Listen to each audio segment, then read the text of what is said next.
En général, mes enfants sont très contents de l'accompagnement qui est fait par les étudiants de la FEV.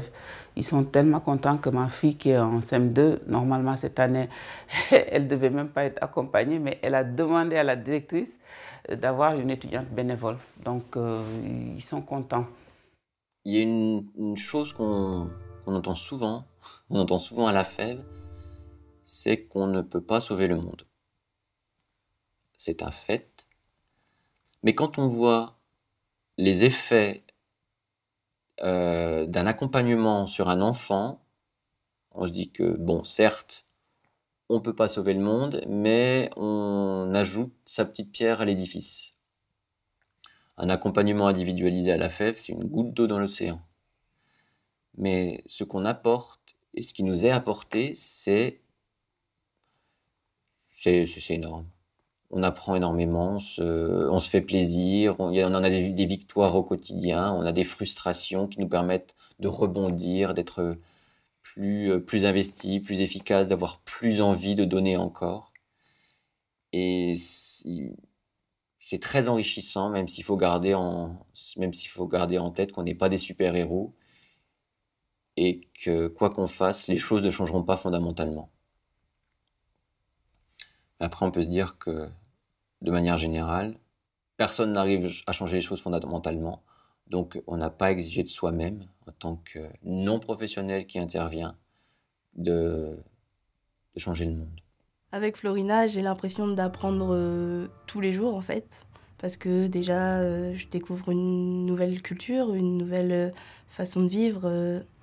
Je vois aussi les difficultés dans lesquelles elle peut se trouver très souvent. Et c'est quelque chose que je me rendais pas forcément compte avant. Pour pouvoir évaluer l'impact de l'accompagnement sur l'étudiant, ça se fait aussi au travers des bilans, au travers des choses qu'il peut renvoyer lors de ces bilans-là. Donc lui, il peut voir par rapport aux objectifs initiaux, est-ce qu'il arrive à s'y tenir, si c'est nécessaire de s'y tenir, s'il arrive à mettre des choses en place par rapport à ça. Si l'objectif, par exemple, c'était de faire des sorties ou d'inscrire un enfant au centre de loisirs, parce que ça peut faire partie des objectifs aussi, si le bénévole a réussi à emmener l'enfant et sa famille s'inscrire au centre de loisirs, là, on peut dire que l'objectif est atteint. Après, il y a des choses qu'on ne peut pas voir tout de suite. C'est là où c'est important de prévenir les bénévoles qui peuvent vivre un sentiment de frustration assez important des fois. Et l'impact de leur action ne peut être visible des fois qu'1 an, 2 ans ou beaucoup plus tard. Donc lui ne le verra peut-être pas systématiquement.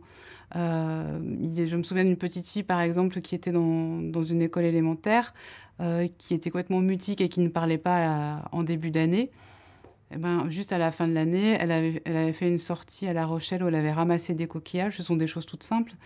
Et elle a voulu présenter ces coquillages devant toute la classe à la fin de l'année.